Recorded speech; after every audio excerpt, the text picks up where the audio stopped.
जरा सोचिए, आप 10 या 15 साल से पूरी मेहनत से बच्चों को पढ़ा रहे हैं और फिर एक दिन अचानक आपको कहा जाता है कि भाई एक परीक्षा पास करो वरना नौकरी गई। सुनने में ही कितना अजीब लगता है ना।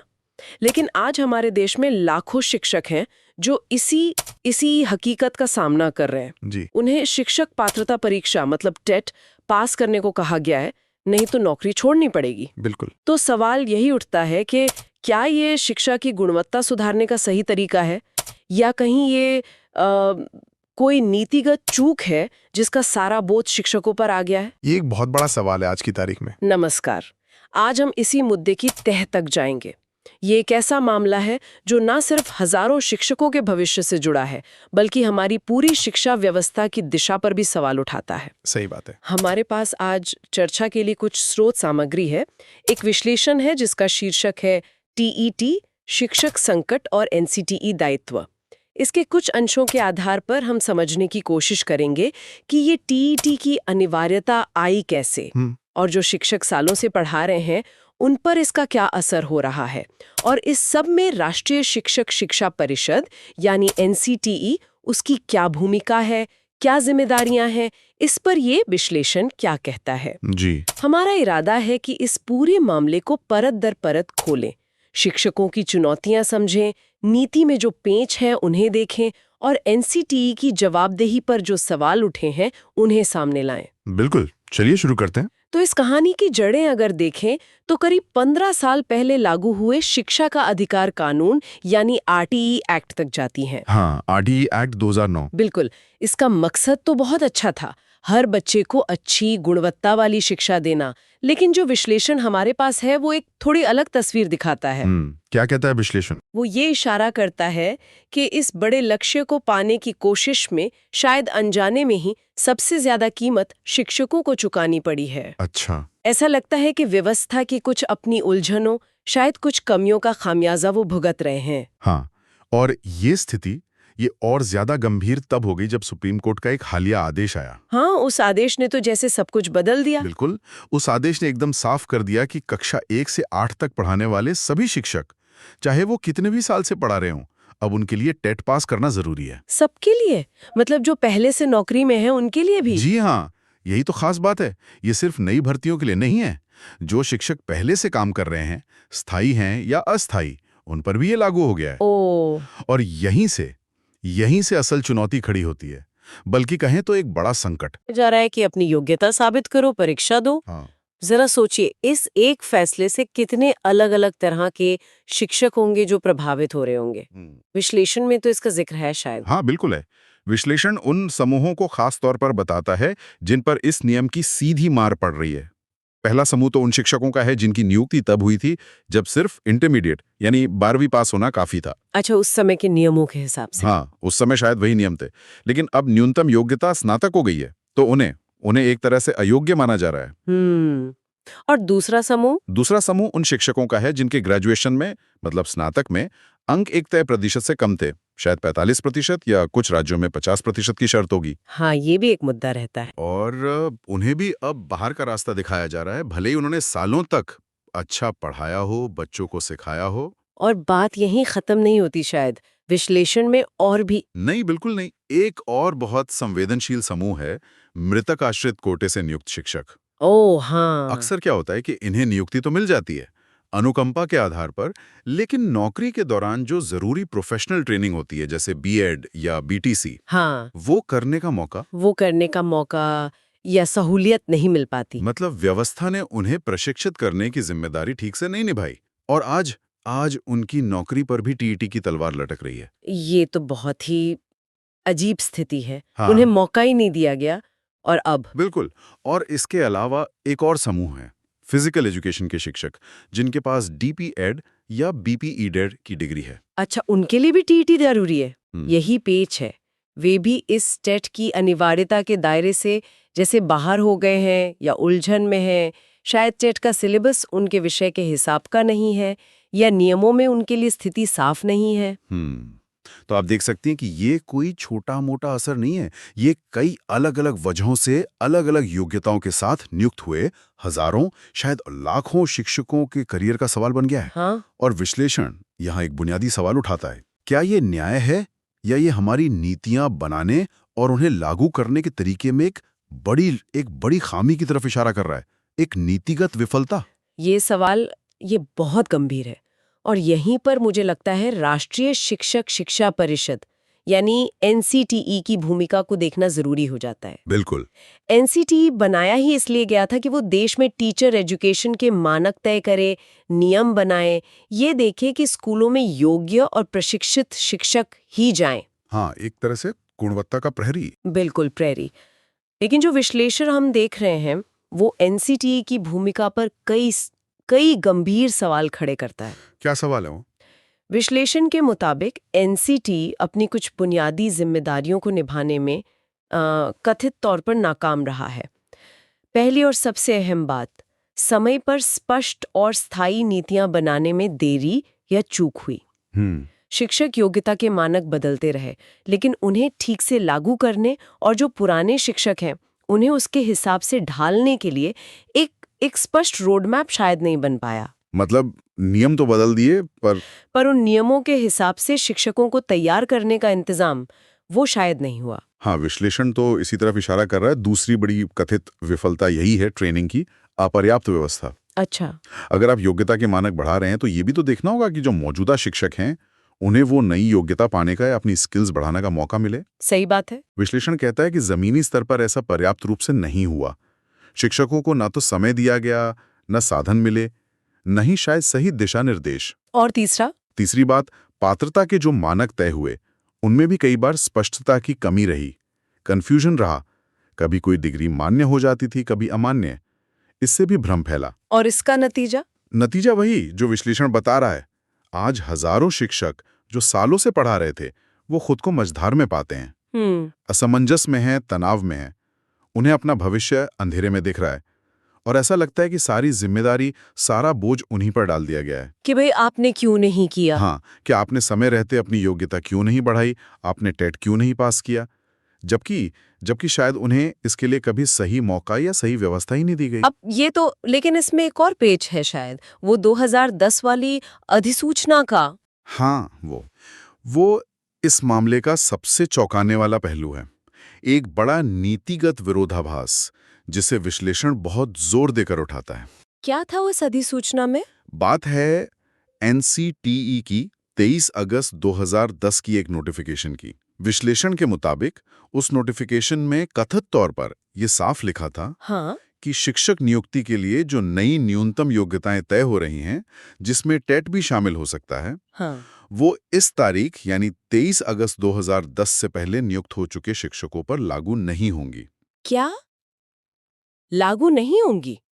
मतलब उन्हें छूट मिलेगी? जी हाँ, विश्लेषण तो यही कह रहा है कि उन्हें इन नई शर्तों से छूट मिलेगी। ऐसा उस अधिसूचना में कहा गया था। अरे, अगर ऐसा था तो फिर आज उन्हीं पुराने शिक्षकों को टेट पास करने के लिए क्यों कहा जा रहा है? ये तो सीधे सीधे उस अधिसूचना के खिलाफ है। यही तो सबसे बड़ा सवाल है जो विश्लेषण उठा रहा है कि अगर 2010 की अधिसूचना ने पुराने शिक्षकों को एक तरह का संरक्षण दिया था, तो फिर सुप्रीम कोर्ट के सामने यह बात सही ढंग से क्यों नहीं रखी गई? या अगर रखी गई तो उसे नजरअंदाज क्यों किया गया? शिक्षक आज कोर्ट के चक्कर काट रहे हैं, इसी 2010 की अधिसूचना का हवाला दे रहे हैं, लेकिन उन्हें राहत नहीं मिल रही। तो विश्लेषण इसे दो तरह से देखता है। या तो ये कोई कानूनी भूल है, मतलब अधिसूचना की सही व्याख्या या उसे पेश करने में कहीं कोई चूक हुई है। अच्छा। या फिर ये एक नीतिगत अन्याय है, जहां एक संस्था, एनसीटीई हो या सरकार, अपने ही बनाए नियम से पीछे हट रही है और उन लोगों को मुश्किल में डाल रही है जिन्हें उसने खुद कभी सुरक्षा का आश्वासन दिया था। ये तो वाकई बहुत गंभीर स्थिति है। सोचना भी मुश्किल है कि जिन शिक्षकों ने शायद अपनी पूरी जिंदगी स्कूलों को दी, उन्हें अब इस उम्र में नौकरी बचाने के लिए लड़ना पड़ रहा है, वो भी तब जब शायद नियम उनके पक्ष में था। बिल्कुल। और अगर हम इसे थोड़े बड़े नजरिए से देखें तो ये सवाल उठता है कि क्या हमारी नीतियां बनाते समय उनके दूरगामी असर का, और खासकर जो लोग पहले से व्यवस्था में हैं, उन पर क्या असर होगा, इसका सही अंदाजा लगाया जाता है? क्या नीतिगत बदलाव इतने अचानक, बिना किसी तैयारी के, बिना किसी ट्रांजिशन प्लान के लागू किए जाने चाहिए। विश्लेषण इसी तरफ इशारा कर रहा है कि शायद ऐसा नहीं हुआ। और यहीं से जवाबदेही का सवाल उठता है, अकाउंटेबिलिटी। हाँ, बिल्कुल। विश्लेषण इस मामले में बिल्कुल साफ कहता है, उसका तर्क है कि पिछले 15 सालों में, मतलब आरटीई लागू होने के बाद से अब तक, सरकारें, केंद्र की भी, राज्यों की भी और एनसीटीई दोनों ही अपनी अपनी जिम्मेदारियों को पूरी तरह निभाने में कहीं ना कहीं विफल रहे हैं। जैसा हमने पहले भी बात की, इन शिक्षकों के लिए समय पर जरूरी ट्रेनिंग का इंतजाम न करना, हाँ। उनकी स्थिति को लेकर कोई स्थायी स्पष्ट नीति न बनाना, ये सब उसी विफलता का हिस्सा है। उन्हें सालों तक एक अनिश्चितता में रखा गया। हाँ, और कई राज्यों में तो वो असमायोजित शिक्षा मित्र या पैरा टीचर जैसे नामों से शिक्षक सालों साल काम करते रहे। हाँ, इस उम्मीद में कि कभी तो पक्के होंगे। बिल्कुल, इस उम्मीद में कि कभी स्थायी नियुक्ति मिलेगी, जरूरी ट्रेनिंग मिलेगी, लेकिन वो उम्मीदें अक्सर पूरी नहीं हुई। और अब जब सुप्रीम कोर्ट का आदेश आया है तो विश्लेषण कहता है कि उसी आदेश की आड़ लेकर सारा ठीकरा शिक्षकों पर फोड़ा जा रहा है। उन्हें फरमान सुना दिया गया, टेट पास करो वरना नौकरी छोड़ो। विश्लेषण जोर देकर कहता है कि असली जवाबदेही तो उन संस्थाओं और अधिकारियों की बनती है जिन्होंने समय रहते सही कदम नहीं उठाए, जिन्होंने नीतियां बनाने और लागू करने में कोताही बरती। हाँ, लेकिन उन पर कोई सवाल नहीं उठ रहा, बल्कि शिक्षकों को ही सारी समस्या की जड़ मान लिया गया है। उन्हें एक तरह से बलि का बकरा बना दिया गया है। ये शब्द इस्तेमाल हुआ है विश्लेषण में। ये एक कड़वी सच्चाई की तरफ इशारा है। मतलब ये निकलता है कि व्यवस्था की अपनी कमियां, अपनी सुस्ती, अपनी अदूरदर्शिता, उसका खामियाजा आज वो लोग भुगत रहे हैं जो शायद इसके लिए सबसे कम जिम्मेदार हैं। यानी शिक्षक। हाँ, शिक्षक जो सीमित साधनों में, कठिन परिस्थितियों में भी शायद शिक्षा की लौ जलाए रखने की कोशिश करते रहे हैं। तो क्या इसका कोई हल नहीं है? क्या ये मान ले कि इन शिक्षकों का भविष्य अब मुश्किल में ही है, या विश्लेषण कुछ रास्ते भी सुझाता है? नहीं, विश्लेषण सिर्फ समस्या बताकर नहीं छोड़ता, वो कुछ ठोस और व्यवहारिक समाधानों की तरफ भी इशारा करता है। अच्छा, क्या है वो समाधान? उसका मानना है कि अभी भी स्थिति को संभाला जा सकता है अगर सही इच्छा शक्ति हो। पहला और सबसे अहम सुझाव है कि जो शिक्षक सालों से पढ़ा रहे हैं, मतलब 2010 की अधिसूचना से पहले वाले या दूसरे पुराने शिक्षक, उनके लिए टेट की अनिवार्यता के नियम पर दोबारा विचार हो। उनके लिए एक विशेष व्यवस्था बनाई जाए, शायद उनके अनुभव को महत्व दिया जाए या उनके लिए कोई और तरह की मूल्यांकन पद्धति सोची जाए। अनुभव को महत्व देना, ये आपने बिल्कुल सही कहा। सालों का पढ़ाने का तजुर्बा, वो भी तो एक योग्यता ही है। बिल्कुल है। दूसरा सुझाव यह है कि अगर इन शिक्षकों की एकेडमिक या प्रोफेशनल योग्यता में कोई कमी है भी, तो उन्हें सीधे नौकरी से निकालने के बजाय उन्हें एक मौका दिया जाए।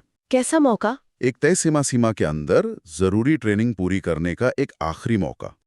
सरकार और एनसीटीई को इसके लिए विशेष कार्यक्रम चलाने चाहिए ताकि वो खुद को अपडेट कर सकें।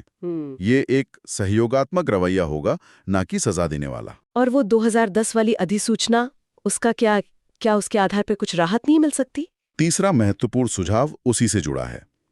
विश्लेषण कहता है कि टेट जैसी शर्तें भूतलक्षी प्रभाव से, मतलब रेट्रोएक्टिव इफेक्ट से लागू नहीं होनी चाहिए। रेट्रोएक्टिव इफेक्ट मतलब कि कोई भी नया नियम या कानून जिस तारीख को बनता है, उसे उस तारीख से पहले से जो लोग व्यवस्था में काम कर रहे हैं उन पर पिछली तारीख से थोपना अन्यायपूर्ण है। हाँ, ये तो गलत है। लेकिन इसके पीछे जो मूल सोच है, विश्लेषण उसे कैसे देखता है? विश्लेषण की मूल सोच बहुत साफ है। वो इस विचार पर जोर देता है कि शिक्षा में सुधार का रास्ता शिक्षकों को सशक्त बनाने से गुजरता है, उन्हें मजबूत करने से, ना कि उन्हें अपमानित करने या उनकी नौकरी छीनने से। अगर हमें गुणवत्ता चाहिए तो हमें शिक्षकों में निवेश करना होगा, उनकी ट्रेनिंग में, उनके विकास में, उनके सम्मान में। उन्हें समस्या का हिस्सा नहीं बल्कि समाधान का हिस्सा बनाना होगा। बिल्कुल। इस तरह के कदमों से तो न केवल शिक्षकों का मनोबल गिरेगा, बल्कि पूरी शिक्षा व्यवस्था पर भी इसका बुरा असर पड़ सकता है। तो कुल मिलाकर अगर हम इस पूरी बातचीत को देखें तो ये विश्लेषण एक बहुत ही साफ तनाव को दिखाता है। एक तरफ तो टेट जैसी परीक्षाओं से शिक्षकों की गुणवत्ता तय करने का इरादा है, जो अपनी जगह शायद जरूरी भी हो। हाँ। दूसरी तरफ है हजारों अनुभवी शिक्षक, जिनकी नौकरी, जिनका सम्मान, जिनका भविष्य सब दांव पर लगा है। जी। और तीसरी तरफ है पिछले 1.5 दशक की नीतियां, एनसीटीई की भूमिका, सरकार की जिम्मेदारी, जिन पर ये विश्लेषण गंभीर सवाल खड़े कर रहा है। ये एक बहुत ही जटिल, उलझा हुआ मामला है। हाँ, बिल्कुल, जहां गुणवत्ता, अनुभव और नीतिगत जवाबदेही के बीच एक संतुलन बनाना बहुत जरूरी है। और ये विश्लेषण हमें कई अनसुलझे, चुभते हुए सवालों के साथ छोड़ जाता है। हाँ। सबसे बड़ा सवाल तो यही कि क्या सरकार और एनसीटीई उन कथित गलतियों या चूकों को मानेंगे और सुधारेंगे जिनका जिक्र इस विश्लेषण में है? क्या वो पुरानी और प्रभावित शिक्षकों के लिए कोई सम्मानजनक रास्ता निकालेंगे, कोई बीच का रास्ता? ये देखना होगा। दूसरा बड़ा सवाल सुप्रीम कोर्ट से जुड़ा है। क्या न्यायपालिका अपने फैसले पर, खासकर 2010 की अधिसूचना और उससे प्रभावित हो सकने वाले शिक्षकों के संदर्भ में, क्या पुनर्विचार कर सकती है? क्या कानूनी व्याख्या में मानवीय पहलू को भी जगह मिलेगी? से सबसे अहम सवाल, जिसका जवाब लाखों शिक्षक और उनके परिवार ढूंढ रहे हैं, क्या उनकी नौकरियां बच पाएंगी? क्या उनके सालों के अनुभव का कोई मोल होगा? या टेट उनके करियर के लिए वाकई एक आखिरी दीवार साबित होगी? ये सवाल ये वाकई बहुत गंभीर हैं और इनका जवाब हमारी शिक्षा व्यवस्था की दिशा तय करेगा। बिल्कुल। और इस चर्चा के आखिर में एक और बात सोचने वाली है, जो इस विश्लेषण से ही निकलती है, भले ही सीधे तौर पे ना कही गई हो। क्या? हमें ये सोचना चाहिए कि ये जो स्थिति बनी है, जहां इतने सारे अनुभवी शिक्षक ऐसी अनिश्चितता, ऐसी असुरक्षा और दबाव में हैं, क्या ये स्थिति कहीं ना कहीं खुद आरटीई कानून के मूल लक्ष्य को ही कमजोर नहीं कर रही है? मतलब गुणवत्तापूर्ण शिक्षा वाले लक्ष्य को? हाँ, क्योंकि अगर स्कूलों में पढ़ाने वाले शिक्षक ही तनाव में होंगे, अपमानित महसूस करेंगे या नौकरी खो देंगे, तो फिर क्लासरूम में सीखने सिखाने का माहौल कैसे बेहतर होगा? बच्चों पर इसका क्या असर पड़ेगा? ये तो बहुत ही महत्वपूर्ण बात उठाई आपने। या फिर क्या ये विश्लेषण हमें एक और गहरे बुनियादी संघर्ष की तरफ इशारा कर रहा है? कैसा संघर्ष? वो संघर्ष है मानकीकृत परीक्षणों जैसे टेट से मापी गई योग्यता और सालों के क्लासरूम अनुभव से हासिल व्यवहारिक शिक्षण क्षमता के बीच का संघर्ष। अच्छा, स्टैंडर्डाइज्ड टेस्ट वर्सेस एक्सपीरियंस। हाँ, कुछ वैसा ही। क्या हम एक तरह की योग्यता को दूसरी पर जरूरत से ज्यादा अहमियत दे रहे हैं? क्या हमें शिक्षकों के मूल्यांकन और उनके प्रोफेशनल विकास के लिए एक ज्यादा संतुलित नजरिया अपनाने की जरूरत है, जिसमें मानकीकृत टेस्ट भी हों, लेकिन साथ ही उनके अनुभव, उनके क्लासरूम प्रदर्शन और उनके लगातार सीखने की इच्छा को भी महत्व दिया जाए? ये कुछ ऐसे सवाल हैं जिन पर शायद हमें और गहराई से सोचने और बहस करने की जरूरत है, ताकि हम शिक्षकों और बच्चों दोनों के लिए एक बेहतर भविष्य बना सकें।